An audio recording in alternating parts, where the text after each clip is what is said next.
Virtual Learning Networks. This is In Science. I want to welcome you on behalf of ASCD and the Bill and Melinda Gates Foundation.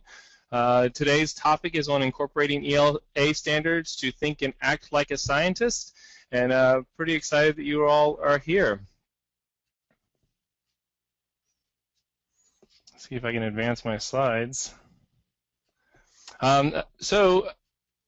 Welcome everyone. I want to introduce myself. My name is Jason Flom. I am the Learning Director at Cornerstone Learning Community in Tallahassee. I was an elementary classroom teacher for 11 years, and I am also was a ASCD Emerging Leader, and am a board member on Florida ASCD's Board of Trustees, and I'm really excited to be here. Basically, this is the basic agenda for today. We're going to do an overview of the ASCD Gates grant, so you kind of know where this whole webinar series is coming from. We'll look at a problem of practice, and then look at some Common Core state standards and instructional shifts therein, and look at some implementation strategies at the end.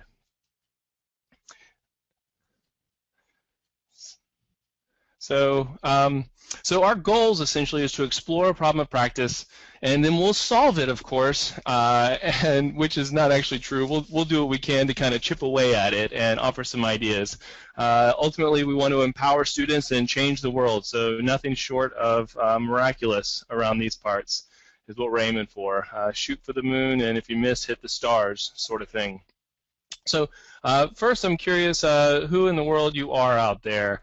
We're going to throw a poll up here so that you can all give me an idea of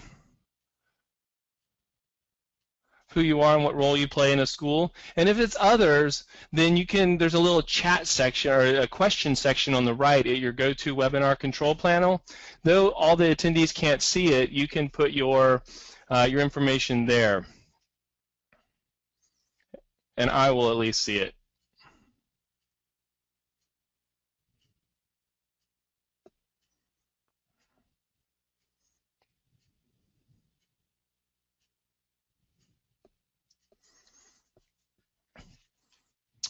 Excellent.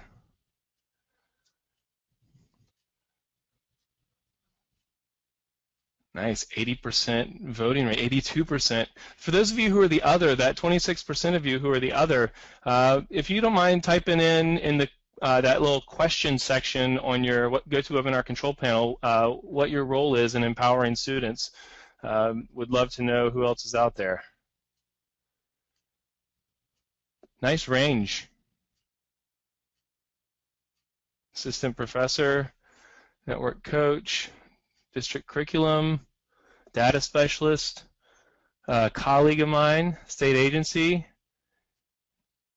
Job Corps, State Department staff, education consultant.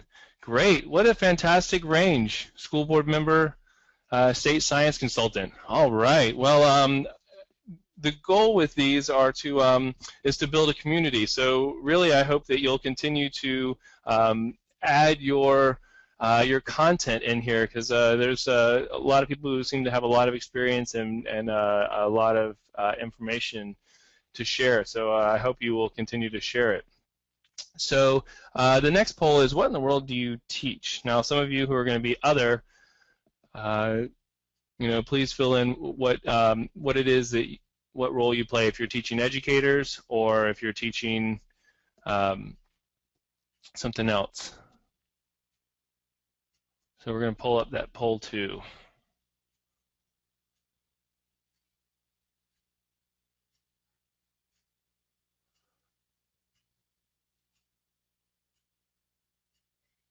Uh-oh, Kathy. Oh, you got it back. Okay, good.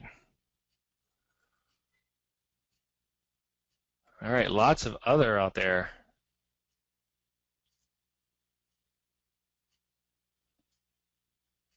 Now I'm going to try and make this poll or this webinar as interactive as possible, given in our limited technology. So please bear with me, and we're going to try and have opportunities for you all to answer questions and to put it in that question section. Even though everyone can't see what everyone writes, I'll try to share as many as I can so that we really try to build a community here and try and get a sense of where we all are in terms of science education and what it is that we're all doing out there in the world to make a difference for students.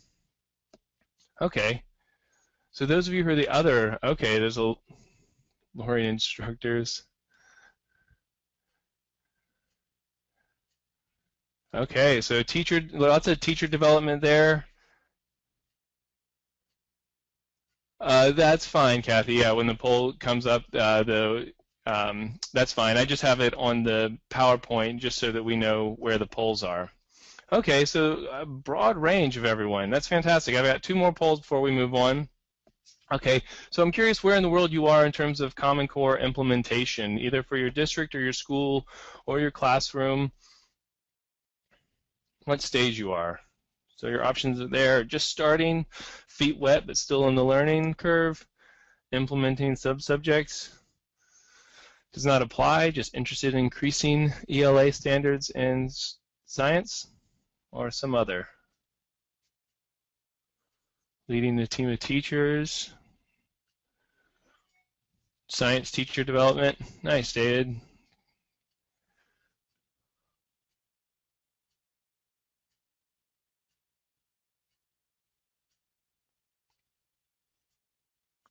Okay, so a pretty broad range.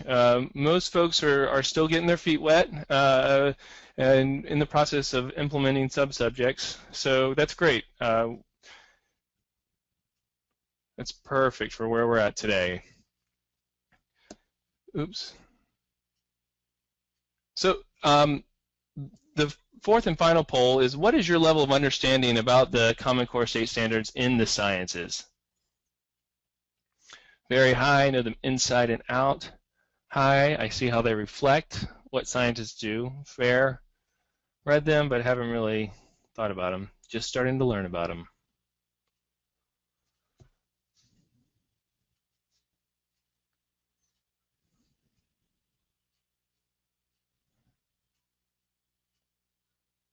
Okay, excellent. All right, so this is great. We've got a broad range of how people feel, how well they know the Common Core state standards. And so if you find that you're not getting enough information, please feel free to let me know to go deeper. Or if you have a question, you can put it in the question box and we'll try and get to them all.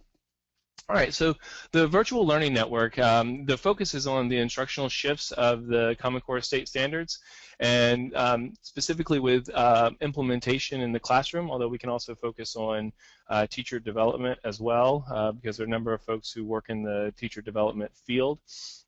Essentially, we're looking to increase the ELA literacy shifts, especially for science as our group. There are virtual learning networks for math and for social studies and for language arts, so feel free to check those out as well. I think you'll find that those my colleagues are very, very talented folks. The basic plan is that it's the 2-year program with 5 webinars per year with the content specific to problems of practice that are identified by practitioners. So in our first meeting convening in December, there were a number of practitioners who shared some of the problems and challenges that they're facing in Common Core implementation. So all of the webinars will be hosted by an ASCD faculty member. In this case, the science ones will be hosted by myself. There's both synchronous and asynchronous opportunities. We can connect on Edge. We can connect here. We're also going to archive these, so there's a chance for people to listen later on Edgy Core. So there's lots of opportunities for us to engage at various levels.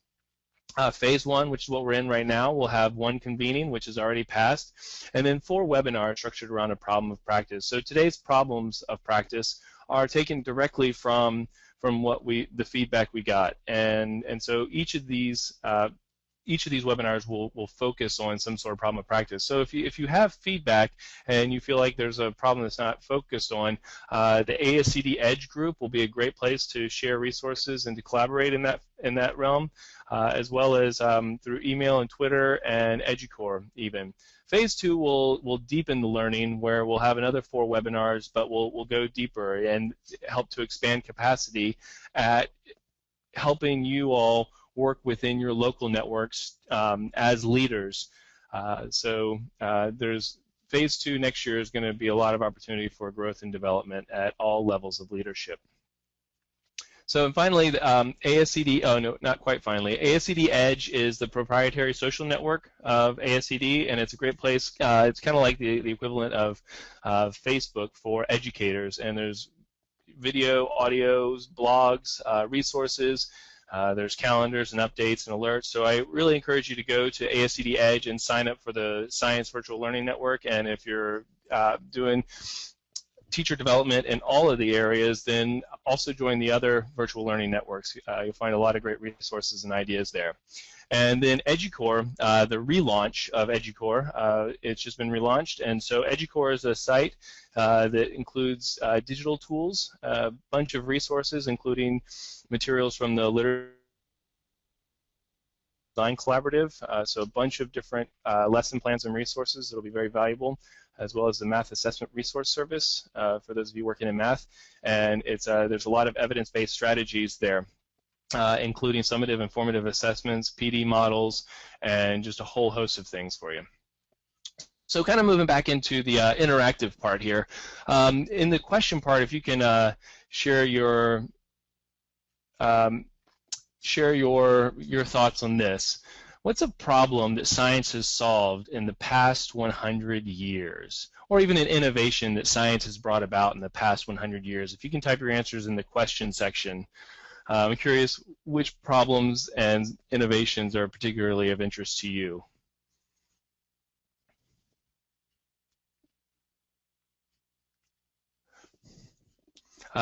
Jenny, you wrote, are the 4 webinars in phase 2 and the 4 different webinars this week? No, there are 4 webinars this week for the 4 different subjects, but phase 2 will begin in fall of 2014 and extend through the spring of 2015. Flight, yep. In this picture, Christine, is from 1914 of an early glider over water. Antibiotics, nice, Jenny. Yeah, digital content learning, space flight, Yvette, no doubt. Elimination of the most part of polio. That's right, Ray. Evolution of species. Some might debate that, Jennifer. Communications, that's right, David. It's incredible, the communications. Jody agrees with you. Solar energy, how to connect all homes to electricity, yeah. Capturing it. Medical discoveries. Oh, okay, Catherine, you're a special educator. Space exploration, better energy usage, science, innovation, elements on the periodic table. Yeah, good point, Jenny. Cars, my grandma liked to talk about horse and carriage from Tennessee to California. Wow, can you imagine? Water filtration, genetic understanding, including human genome, bathrooms in the home, atomic bombs, scope of the universe, disposable diapers. Excellent, excellent. What a broad range of innovations. So then let's look ahead for a minute. ShamWow, Steve. Yes, the ShamWow is a huge innovation in the last 100 years. And so now, how about a problem that science might solve in the next 100 years? Or an innovation that you think might come in the next 100 years? Ooh, replacement of fossil fuels. Sherry. Cure cancer. Yeah, another, Lorraine and Jenny both put cure cancer. Teresa, energy. Energy, cleaning water supply. Cure cancer, Kathy, you too. And Yvette, cure cancer. Cure cancer, Dawn. Cure for AIDS. Self-cleaning house. Wow, that would be, they're close to that with the little Zumba things that go around the house. Waterproof cell phones. Space travel. Alternate modes of travel. Climate changes. Big time. Solar energy worldwide. Renewable power for electronics, sorry. Energy efficiency in medicine. Lighter 80-inch flat screen TV, for sure, Mark. Better substitutes for animal protein to conserve land. Oh, nice, Elizabeth. Internet that works all the time. Deep water exploration, more efficient waste disposal. These are great, old age, predict earthquakes, room temperature diffusion. All these are fantastic possible innovations and problems that science might solve. Now, when we think about that, what we're really talking about in many ways are two main types of problems, right?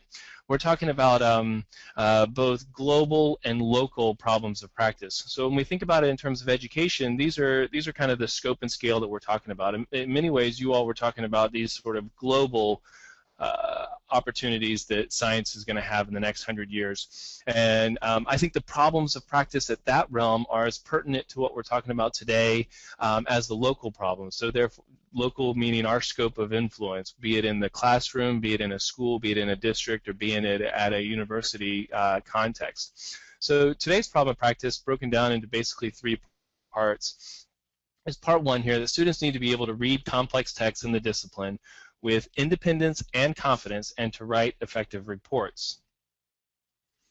Part 2, there's a communication gap between policymakers and scientists, which limit effectiveness of either party to positively impact global humanity. So this comes from Didier Schmidt, who is a scientific advisor and foresight coordinator in the Chief Scientific Advisor's Office and in the Bureau of European Policy Advisors to the President of the European Commission. He wrote in an op-ed in The Scientist magazine in December expressing the need for a greater communication channel between scientists and policymakers, that oftentimes there's policies that don't reflect scientific knowledge, and that there's scientists who have knowledge but aren't effectively communicating their knowledge base and understanding and their evidence with the policymakers. And so what we really have is a breakdown between what is known and what is possible in terms of policy. In thinking about that for just a second, just for fun, as we have a pause in our problem of practice, what's an example of policy that runs counter to scientific knowledge? And so one of the places I'm thinking about is there are some education policies out there that run counter to what is emerging in the neuroscience and neuroeducation field about even how important exercise is for the brain, and yet there's places where PE is getting eliminated. Oops. So if you guys don't mind typing down English language, an idea, if you have any ideas of policies that run counter to scientific knowledge.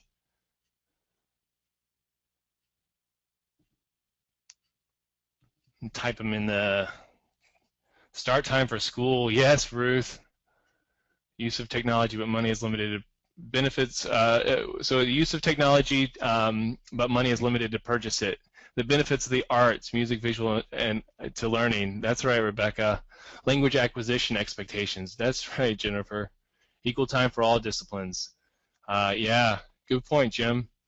Shorten recess or no recess. Jamie, it's crazy what it does to students when they don't have recess.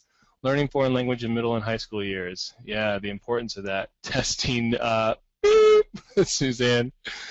Some school lunch policy. Yeah. Smoking pot for health reasons. Science is not as important as math and reading in elementary school. Oh, that's a good point, Teresa. It's kind of sidelined until it's tested. School lunch programs too high in fat, sodium, and yet processed foods are subsidized. Elizabeth, great point. Healthy food. U.S. public education, no child left behind, race to the top. PE is a big one, counterproductive, writing across disciplines. Yeah, so you guys get it. There's tons of these out there. And STEM can be taught as a separate subject outside the traditional classroom. Yeah, science in elementary is only 1 to 2 days per week, 30 minutes because reading and writing take up the rest of the day. Universal pre-K. These are all great suggestions about places where there's science and there's policy, and there's a breakdown between those. At some point along the way, there's some sort of communication gap that have led to all these fantastic examples that y'all have shared. So this leads us to part 3 of the problem of practice. It's difficult to find time to teach specific reading and writing strategies while still providing students opportunities to do real science. So this is our problem of practice. There's a gap between what happens in policy and what happens in science. And then also that it's hard to find time to do science and then to also have ELA standards incorporated into science. So this moves us to our fifth poll. Is this a problem of practice that is relevant in your context or a challenge that you and your colleagues wrestle with?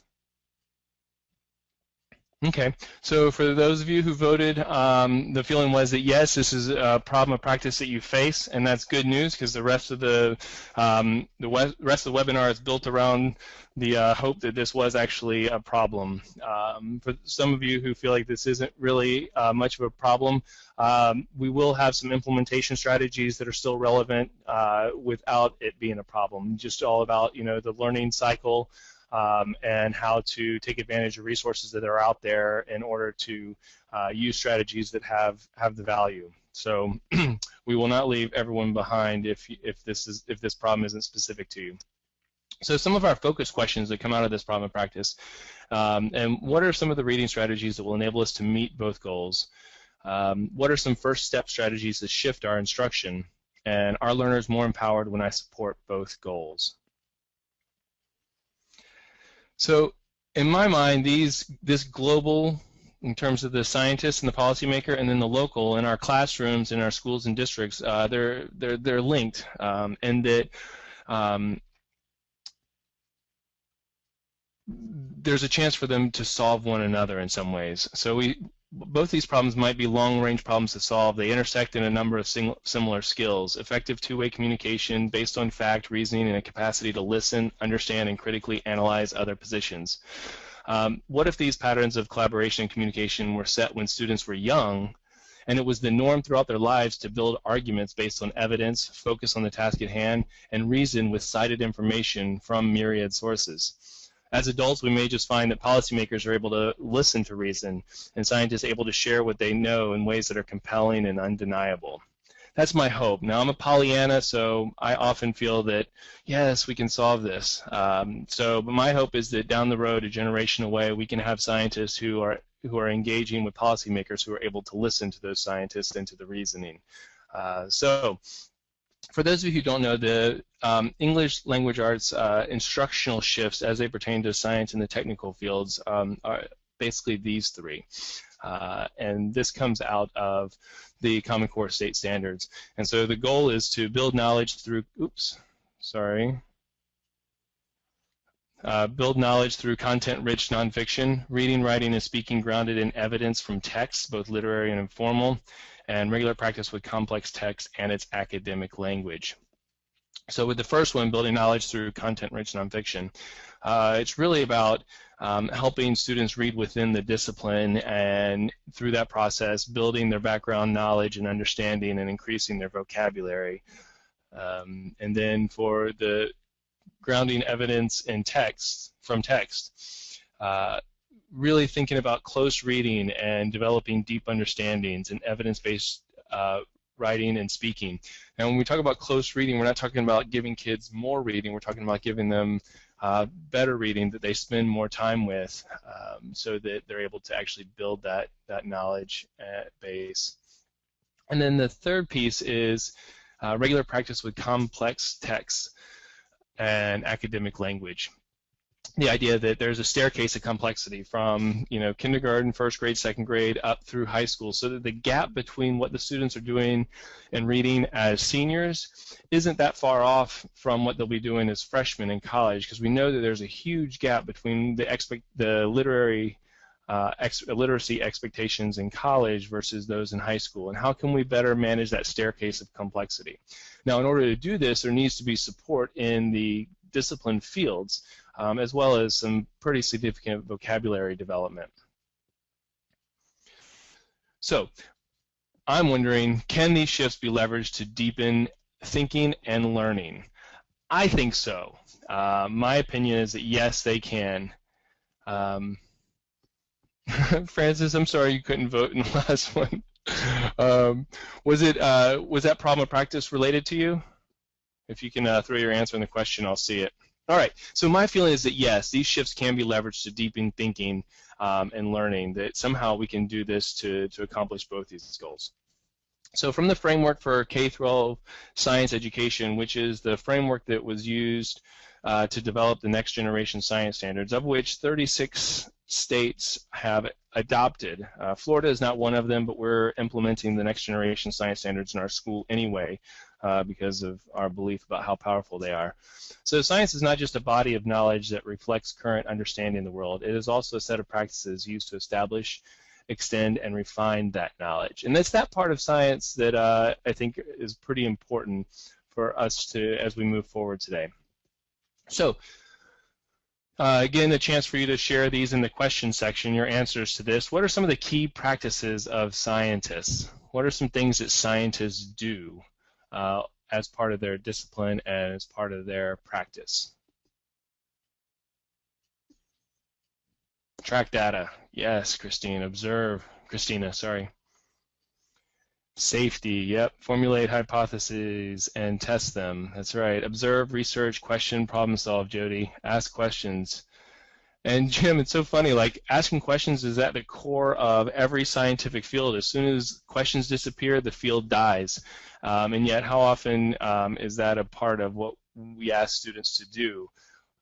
We want them to know the answer, but asking questions is such a key piece to actually forwarding the front edges of science. Analyze, ask questions, Lorraine. Observation, ask questions.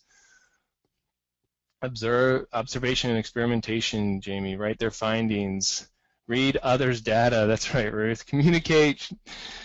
Develop theories. Use evidence. Invent. Jody, hands-on, Jenny, and identify a problem, Suzanne, that's right. And that's hard to do sometimes. Continue to refine. Good point, David. Thinking creatively and critically. Rebecca, that's a fantastic point because you don't often think about the creativity that's necessary in sciences, but it's a key skill. Communicate, investigations, evaluate research, Catherine. Absolutely, yeah. Jim, I was just about to. Absolutely. Identifying processes, elements, and changes. Provide evidence to support claims with public argumentation. Share. That's, yeah, kids do it naturally, Jim. Good point. Collaborate, inquiry, observe, communicate, apply. Now, I hope you all read, as I'm reading all these points you all are making, that a lot of these are literary-based tasks. The wellspring of creativity lives in both science and the arts. Yep. Reminded that science is not only what you study, but also how you study something. Good point, Peter. Okay, so Michelle shared that the Children's Hospital in D.C. has a health curriculum and institute. That's fantastic. So in thinking about all these key practices that you've shared, I hope you've recognized that a lot of these are literary based, that all of them have some form of literacy based skill and standard. So from the framework for K-12 science of education, and then adapted by Sarah Michael and Kathy O'Connor, these are some of the basic science and engineering practices. Much of what is here is what you already shared. So this slide is a little bit unnecessary. So what I did was I put arrows next to all the ones that would include some literacy-based skills in order to do effectively. And I think you'll recognize that there's not one here where reading and writing and communication and being able to mine for information from complex text is part of literacy. Now, in sciences, one of the things we have going for us is that complex text can be visual graphics as well because of the important role that they play in the discipline. So when we look at a map of thinking that's involved in understanding, there's these feather really nicely with those key practices. And I'm not going to spend the time reading through all of these for you, but I think you'll see here that a lot of these overlap with what happens in other fields as well. And that if we are able to incorporate these types of practices into our sciences, and then also if it's happening in other subject matters, then we've got real opportunities for students to really dive deep into thinking practices. So it's not just about discrete Googleable facts. It's about learning how to really think critically. So the Common Core State Standards, just as a brief overview, are anchored by what they call college and career readiness standards. Now, just as a little soapbox, this is my opinion. I wish we'd call them life readiness standards, because really there are things in here that can help us even in our daily lives outside of our college and careers, and just in terms of communications, just in terms of trying to do things. But that's my soapbox. Back to regularly scheduled program. So an example of an anchor standard. So the way the anchor standards work is that they are the same K through 12. So these are standards that are consistent all the way across. So for example, if you take the CCSS, Common Core State Standards, English Language Arts, and Literacy, the college and career readiness anchor, reading, and it's anchor number 7. So, and that is to integrate and evaluate content presented in diverse media and formats, including visually and quantitatively, as well as in words. So that's true across the board as an anchor standard. Now, we can then go more specifically into how that translates. So you'll see that this is, it's a reading standard, and it's number 7, and this is for the 6th to 8th grade right here. So built off of that anchor, so integrate quantitative or technical information expressed in words in text with a version of that information expressed visually, such as in a flowchart, diagram, model, graph, or table. Okay, so that's a key developmentally appropriate specification for that anchor standard for the 6th to 8th grades. The next one, we're going to look at the 9th to 10th grade. Again, much of the same language as the 6th through 8th. Reading and translating that information expressed visually or mathematically, such as an equation, into words. So how do you take this stuff and translate it into words? And then as we move on, and you'll see here we're talking about 11th to 12th grade, still with that same standard, 7 of the reading standards.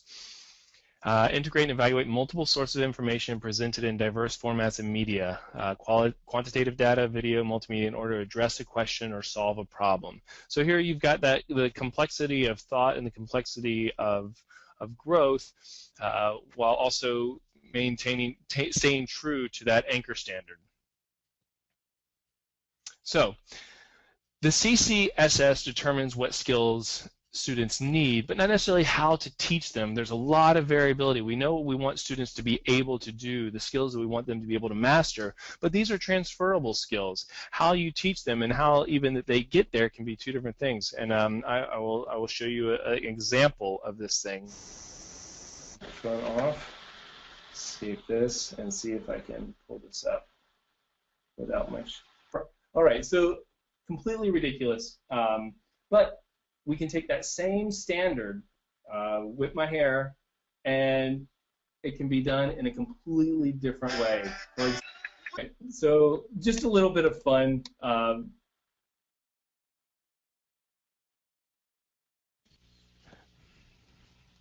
Just a little bit of fun to to show that, you know, you have one thing like whip my hair and the lyrics there, but they can be done in such different ways. And that's one of the things about the Common Core State Standards that I think a lot of people don't fully understand, is that there is a lot of variability in how these standards can be met. And the CCSS actually ends up giving teachers more autonomy and more flexibility if they've got the capacity and if they've got the autonomy to take it. So when we look at the, let me show this back in the play. Okay, so this is a just a little Venn diagram graph from the folks at the Understanding Language Initiative at Sanford in Palo Alto. And what they wanted to do was try to see some of the overlap. And if you look at the overlap between science, math, and ELA, and some of these are next generation science standards, is that they meet in this area of basically these three main shifts in the Common Core standards that instructional shifts that we talked about. And I think this is an important and valuable graph because it helps us to understand that there's really a convergence of skills that can, the goal being skills that can transfer, as we mentioned earlier.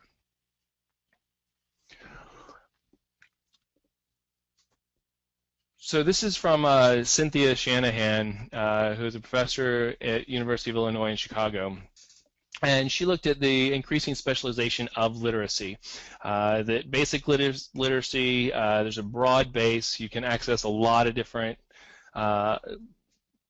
pieces of literature, be they books, blogs, or whatever. And then there's kind of intermediate when you're getting more specific. And then there's disciplinary literacy that's very specific to a certain discipline. And it's this that's so important. So when we think about science reading, there is really a particular set of science reading that you're not necessarily going to get the skills for by reading in language arts, but that you will get in reading science-related sources. That, you know, it is very technical.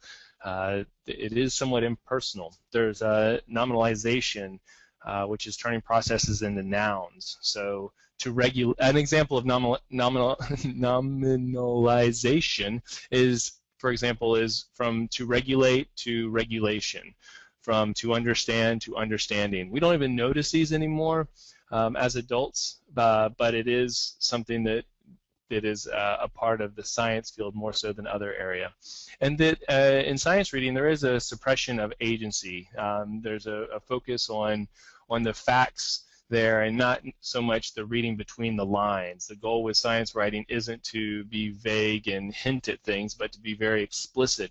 And so reading within the discipline helps students develop those skills. So this is another opportunity for you to share your ideas in that question field over there. I'm curious about a science topic, unit, subject, concept, lesson, idea, process that you love or that gets you jazzed and excited for your own learning. So I'm assuming everyone here has some affinity for science, and so I'm curious as to what what topic you love. Acoustics. Oh, I've never thought about that, Sarah, as a science. But that makes complete sense. Weather, Christina. Yeah, me too. You'll love the examples that are coming later. Evolution, Suzanne. Light and electromagnetic waves. Yes, Sherry. And the whole electromagnetic field of the Earth and how it protects us from the sun. It's so awesome. Space, John, Christine, art, astronomy, Elizabeth, farming and agriculture, Catherine, evolution, geology. Yeah, good point. So Arlene shared that many science texts are inquiry-based and require these kinds of reading skills. Good point, Arlene. Universe, Jeff. Species over time. Yes. Speciation. Biogeography. Astronomy, David. Genetics. Animated science, Meg. Broglie's principle, Peter. Connections between earth sciences and life science and how one affects the others. Yes, Ray. That's awesome. Human body systems, Jamie. Oh, Jamie, if I have a chance, I'll show you I'll pull up a little picture someone sent me today about gingerbread reproductive lesson in class. Agriculture, ecosystems and relationship between organisms and humans, food chains, science and adaptation, heredity. Excellent. Disease and mutations, fossil records, such a broad range of interests. And that's it with students too, isn't it? Is that there's a huge range in interests, and with increased flexibility, we're hopefully able to better meet those students' needs and to get them hooked. So the second part of this question is, how do you learn about it? How do you use websites? Do you use blogs? Are you part of a club? Do you read literature books? Do you take classes? How do you learn about these fields that you have interest in? I know, Suzanne. That's why I'm reading them all. Suzanne wrote, I cannot see anyone's responses. Suzanne, that's one of the limitations of the webinar program we're using. So that's why I'm reading them all out, is so that people what other folks are sharing. So I'm sorry, we're in the process of trying to figure that out. Websites, YouTube, reading, websites, web resources, talking with friends, technology, yep, all the above, all the above. Publications and websites, teaching and learning collaborations, ASCD, Twitter, yep. Field trips, informational text, yep. Online, lots of online. Field specialists, nice, Meg. Outside reading, etc., all the above. Professionals in the field, Sarah. Facebook links, that's right, David. It's incredible what you can get there if you have the right friend network. Participation in it, Catherine. Excellent.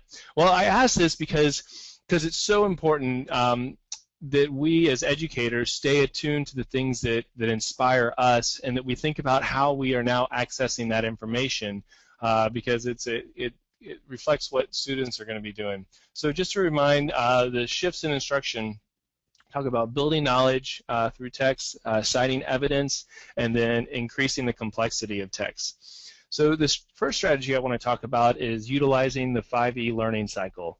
My guess is a lot of you have seen this. Far Side cartoons, yes. Suzanne, that's a big hit. Utilizing the 5E learning cycle. So many of you have probably heard about this, especially in science education, about the importance of it. So the 5E learning cycle is essentially engagement, exploration, elaboration, explanation, elaboration, and evaluation. Now, this graphic isn't the best one, but it's the one that I could get the image source for, because really evaluation isn't something that happens at the end. It's something that we do all the time, all along. So it really, there's another graphic that has basically engagement is some sort of event or question used to engage students. Then the exploration, the objects and phenomena are explored. And then explanation, students explain their understanding of concepts and processes. Elaboration activities allow students to apply concepts in context and build or extend understanding and skill. And then evaluation, students assess their knowledge, skills, and abilities. Activities permit evaluation of student development and lesson effectiveness. So one example is, and this title was taken from an NPR story, what is the polar vortex and what is it doing? Why is it doing this to us? So we're going to shift now to some web resources here. Let me make sure I pull up the right one. And I don't know if you all have seen this yet, but this is such a cool map. So what this is basically showing us, I'll give you an idea. So there you can see we're looking at the North Pole, and there's North America down there, and Asia over here. So we're looking at the North Pole. And this is basically, I'll pull up this information here, we're looking at 250 hectopascals, so basically 250 millibars of pressure. So that's about where the jet stream is. And we're looking at this on January 5th. So this is when the polar vortex had moved in. If we look at the polar vortex at, it's basically in between 70 millibars and 10. So when we pull that up, that's what the polar vortex was basically looking like at that time. And so we can look and see how far south that wind was going. Now this is going to be hard. This is more complex for elementary students to be able to understand how this high altitude wind is impacting all the way down here into Georgia. But for students who are a little bit older, they can maybe access a little bit more information and begin the process of exploring it a little bit. You can go back, and here we'll even look at what it looks like on a day that it's normal. So we'll go back to the 27th of December. Oops. Sorry for the technical challenges here, folks. So this goes back to December 27th. So that's what the normal polar vortex at that super high altitude looks like when all is well. We can go down to the jet stream level and look at it there and get an idea of what it looks like. And then we can do the same thing at this super high altitude, and then we can go to the South Pole.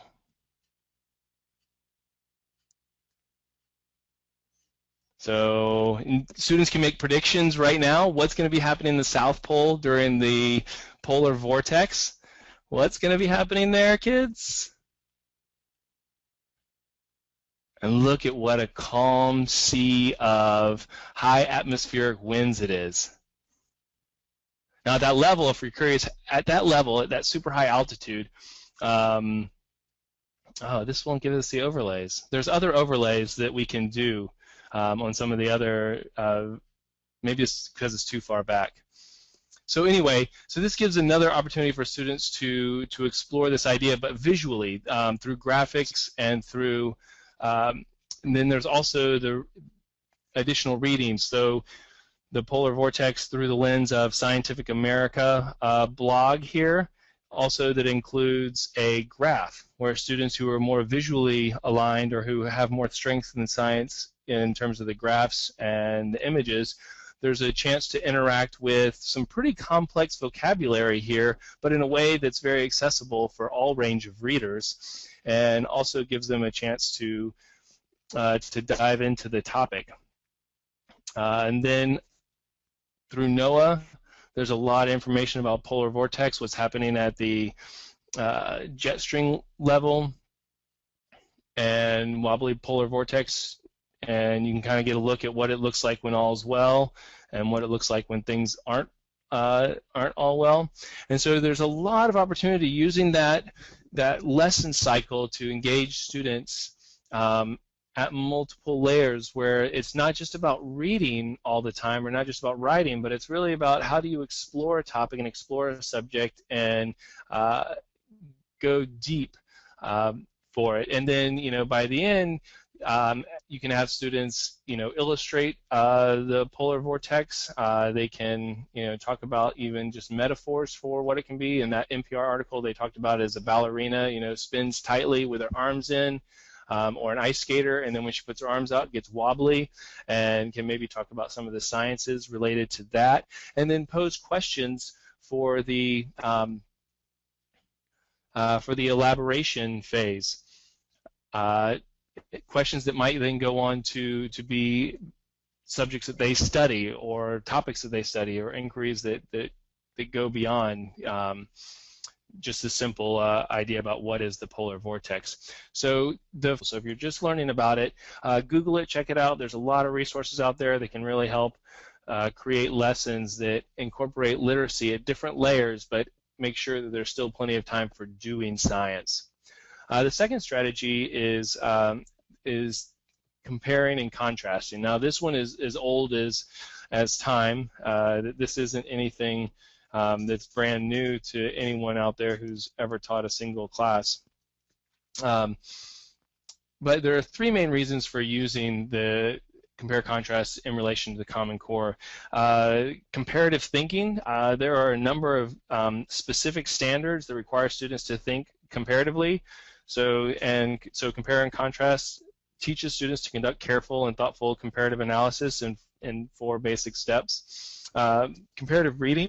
When applied specifically to reading, compare and contrast develops students' abilities to read 2 texts against each other, draw out common themes, and identify the most salient differences. A skill that gets its very own anchor standard, which is analyze how 2 or more texts address similar themes or topics in order to build knowledge or to compare the approaches the authors take. And then 3, best bet for raising student achievement. There's been a lot of research on this topic. Marzano, Pickering, and Pollock in 2001 identified comparative thinking strategies as the single most effective way to raise student achievement. So, of course, this happens when it's done correctly, which means it's not being done after learning, but it's being done as part of learning.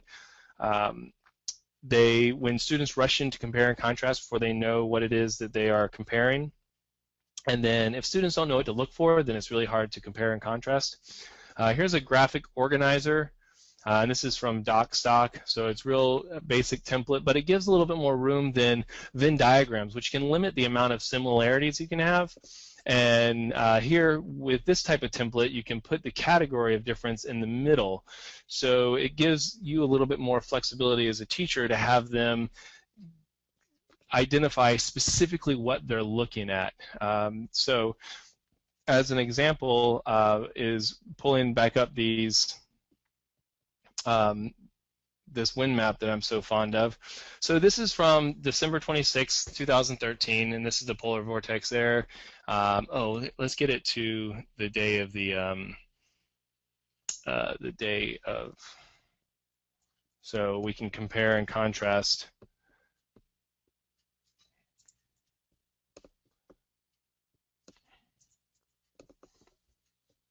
Okay, so here's the North Pole, and here's the South Pole. Now, if we were to look at certain patterns, we could have students do compare and contrast here. We can also, here's we got different overlays. We can look at we can go down to 1,000, so this is closer to ground level, and we can look at temperature at that time. And then we can do the same here with the South Pole. We can go down closer to the ground level. Oh, and I guess for the South Pole, they don't have as many overlays. Interesting. I didn't realize that. Sorry. Well, then we'll stick with wind for the comparative and contrast. And then students have a chance to then compare and contrast specifically in this context. And if they've already had exposure to the polar vortex, then this gives them a chance to maybe look at how the North and South Pole have very different polar vortexes, and also how they present themselves at what's basically during the summer of the southern hemisphere and winter during the northern hemisphere. So as you might guess, there's a ton of different learning that can go on in relation to, we're almost out of time, so I'm starting to speed up a little bit. So compare and contrast. Another type of graphic organizer for compare and contrast is a top hat organizer, and I don't have an example here, but it basically looks at creating a larger space for similarities between two topics, and then at the bottom, or differences between two topics, and then at the bottom it has, like, if you think of a top hat, the bottom, which is basically the brim, is places where you might have similarities, and you can make that brim, if you want to call it that, as thick as you'd like. So it's a new way to do it. The anchor number, Christina, I don't, it's anchor 9, reading, career, college readiness, anchor 9 was that one. All right, so okay, so we looked at comparing and contrasting the North-South Pole polar vortices. So strategy 3 is some of the students' favorite, and that's arguing. So anyone who's ever worked with or had kids, you know that arguing is something that they they quite enjoy. So, but we're really talking about civil discourse and productive discussions, not just blanket arguing. So when it comes to argumentation, there's 5 basic elements of an argument, and this comes from the Tolman model, which is kind of a standard bearer for argumentation. So the claim is basically the position or claim being argued for, the conclusion of the argument or the central piece of the argument. The evidence is the evidence that's being used to back the claim. Warrant is the principle, provision, or chain of reasoning that connects the evidence with the claim. And backing is the support or justification, and the reason to back up the warrant.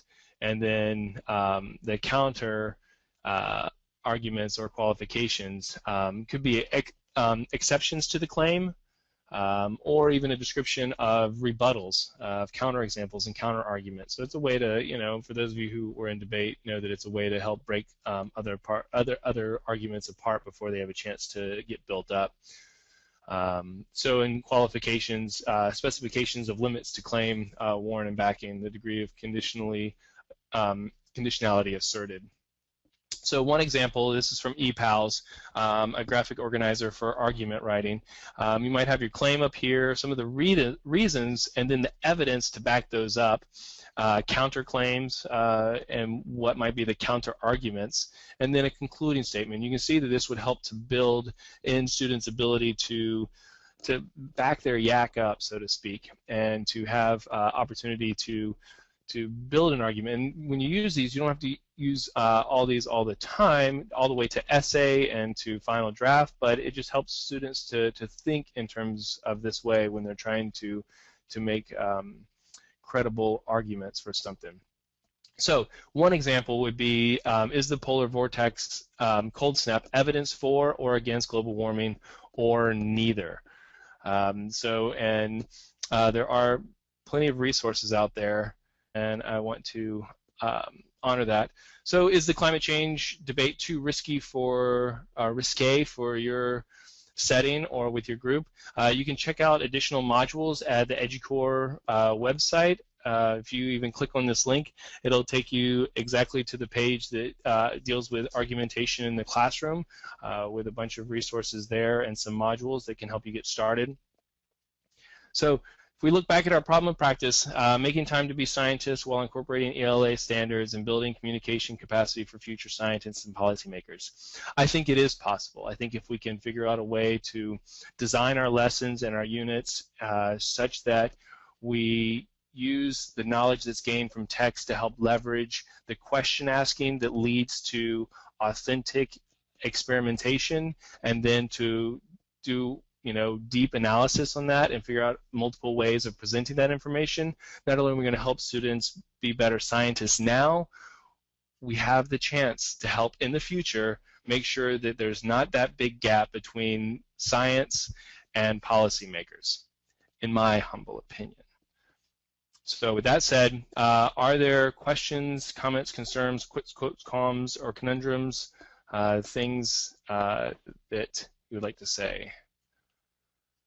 Thanks, Arlene. Appreciated the clarity of the graphic organizers. Thank you for coming. Thanks for being here, Kathy. What will be in the follow-up webinars? So Elizabeth asked what will be in the follow-up webinars. Next month is the topic that we're looking at is diverse learners in the Common Core. So we'll be focusing on differentiation and making sure that we have access for all learners to implementing the ELA standards in the science field. Now you'll want to look at the Edgy Core groups.